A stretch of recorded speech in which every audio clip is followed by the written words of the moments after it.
Assalamualaikum warahmatullahi wabarakatuh. Salam sejahtera bagi kita semua.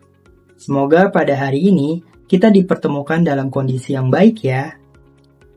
Pada video animasi pembelajaran microlearning yang pertama ini, kita akan membahas mengenai populasi dan teknik sampling dari modul pengumpulan dan analisis data.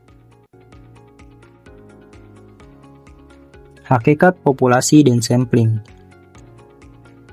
Dalam dunia penelitian, populasi digunakan untuk menyebutkan kelompok objek yang menjadi sasaran penelitian atau merupakan keseluruhan dari objek penelitian. Dari sebuah sampel, peneliti akan menyimpulkan generalisasi yang diperoleh dari pengujian hipotesis.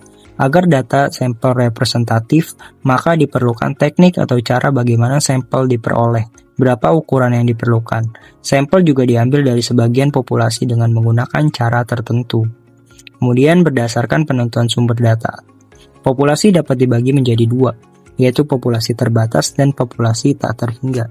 Dijelaskan mengenai populasi terbatas, yaitu populasi yang memiliki sumber data yang jelas batas-batasnya secara kuantitatif. Populasi tak terhingga, yaitu populasi yang memiliki sumber data yang tidak dapat ditentukan batas-batasnya secara kuantitatif dan hanya dapat dijelaskan secara kualitatif.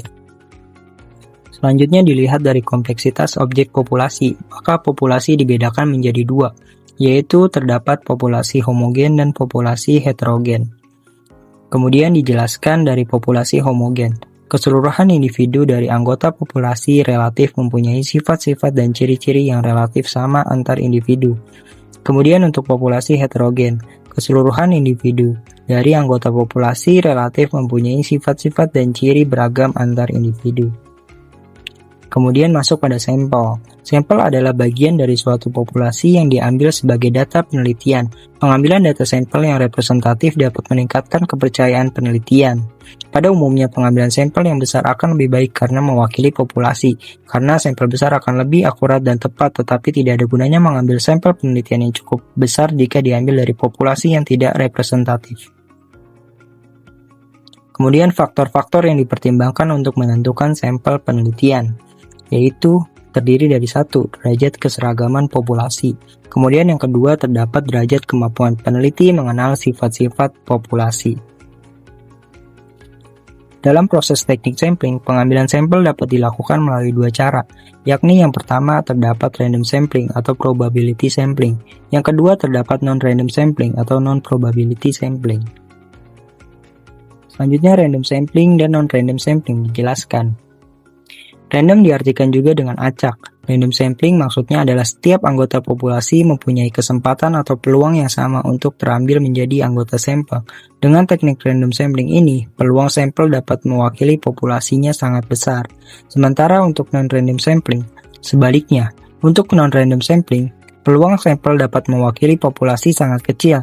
Dengan demikian, kesimpulan yang diperoleh melalui random sampling lebih baik dibandingkan dengan non-random sampling. Kemudian sampel yang diperoleh dari teknik random sampling ada 3 jenis, yaitu penarikan sampel acak sederhana atau simple random sampling. Yang kedua ada penarikan sampel acak terstruktur atau stratified random sampling. Yang ketiga terdapat penarikan sampel cluster atau cluster sampling. Teknik non-random sampling, di mana pada teknik ini mempunyai kemungkinan lebih rendah dalam menghasilkan sampel yang representatif. Terdiri dari 1. Sampling sistematis, kedua sampling kauta, yang ketiga sampling insidental, yang keempat ada purpose sampling, yang kelima terdapat sampling jenuh, dan yang terakhir terdapat snowball sampling.